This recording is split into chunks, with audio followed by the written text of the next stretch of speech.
കുടുംബശ്രീയുടെ ദേശീയ സരസ്മേള ചെങ്ങന്നൂരിലാണ് ഈ പ്രാവശ്യം നടക്കുന്നത്. ചെങ്ങന്നൂരിൽ നടക്കുന്ന മേള ഒന്ന് കാണാൻ പോയ കാഴ്ചകളാണ് കാണുന്നത്.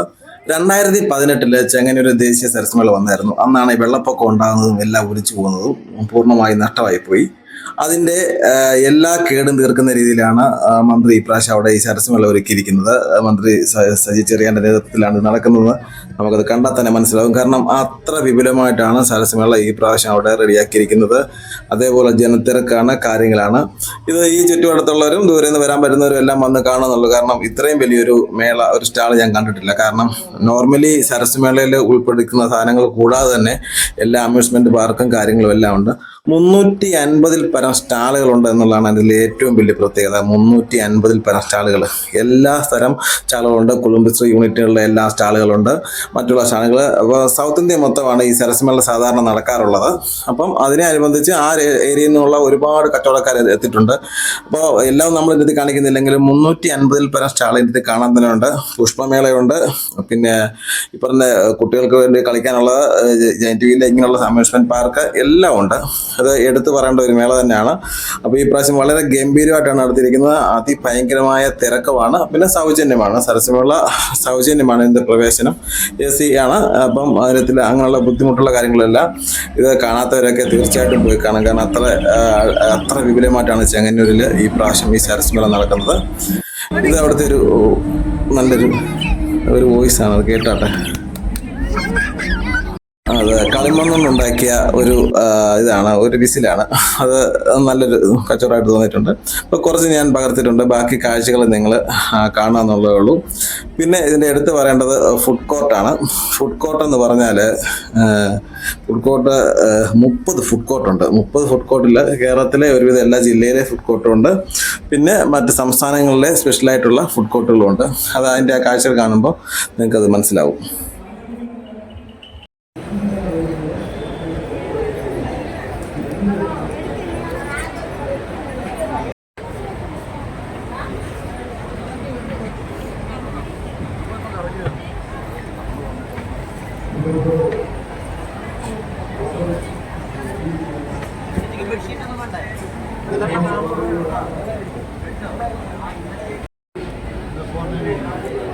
പോയിണ്ടേ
ഫുഡ് കോർട്ടാണ് ഉള്ളത്. അത്രയും വലിപ്പമുള്ള ഫുഡ് കോർട്ടിൽ നിങ്ങൾ അതിനകത്തിലെ തിരക്കം നോക്കിയിട്ട് ഒരു ശകലം സ്ഥലമില്ല.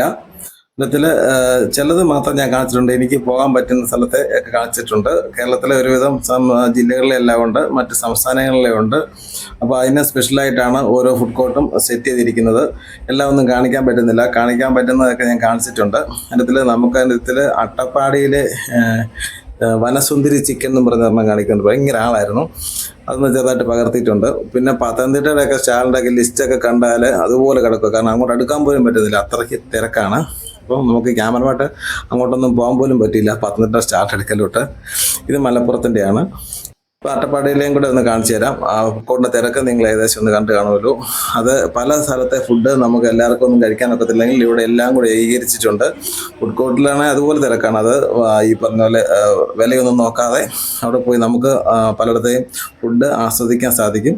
ഇതാണ് അട്ടപ്പാടിയിലെ വനസുന്ദരി ചിക്കന്. അത് മേക്കിംഗ് വീഡിയോ ആണത്. അപ്പം അതിൻ്റെ ഉണ്ട്. ഇതെല്ലാം എല്ലാവരുടെയും കയ്യിലുണ്ട്. അവിടെ നമുക്ക് നടക്കാൻ പോലും സ്ഥലമില്ല, അത്രയ്ക്ക് സ്പേസിലാണ് ആൾക്കാർ ഇതെല്ലാം വാങ്ങിച്ചുകൊണ്ട് പോകുന്നത്. എന്തായാലും വളരെ മനോഹരമായിട്ടാണ് ഇതെല്ലാം സെറ്റ് ചെയ്തിരിക്കുന്നത്.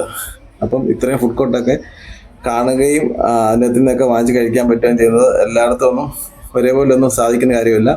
അപ്പോൾ പറ്റാവുന്ന അവസരങ്ങളൊക്കെ ആൾക്കാർ ഉപയോഗിക്കുക എന്നുള്ളതാണ് എനിക്ക് പറയാനുള്ളത്. നമ്മൾ ബാക്കി കാഴ്ചകളുടെ അങ്ങ് കാണുക.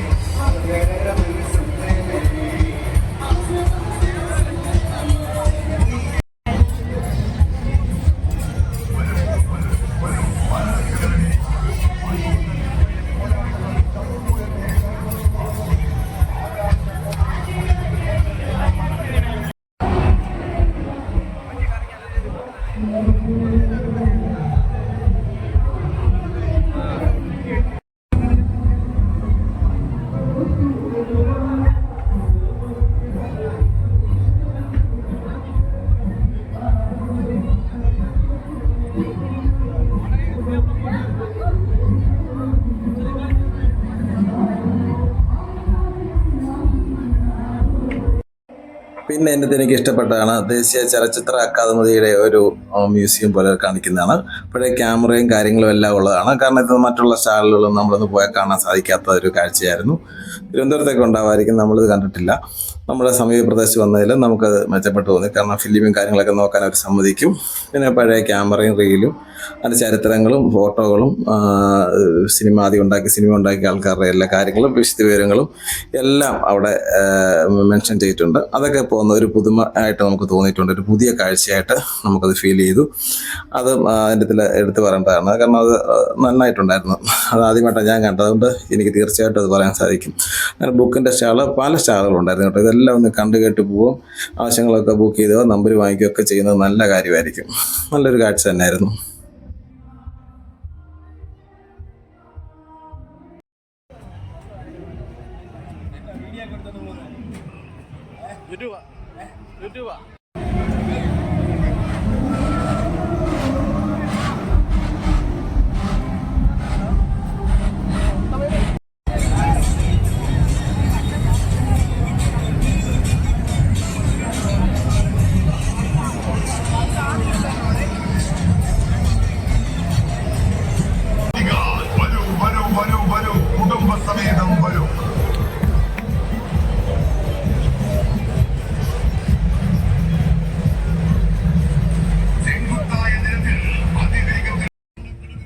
അതിൻ്റെ അപ്പുറത്തൊരു പുഷ്പമേള നടക്കുന്നുണ്ട്. അവിടെ മാത്രം ആളുടെ തിരക്കുറവാണ്, കാരണം അതിന് ഫാസ് ഉണ്ട്.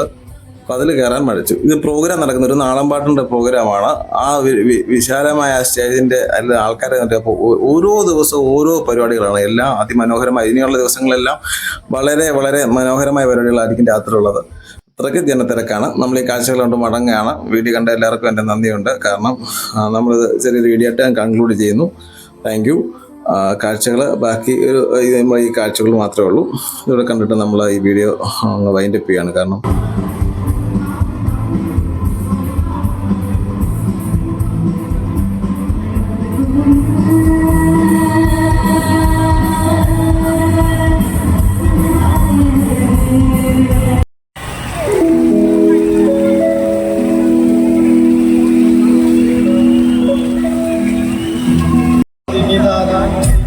Govinda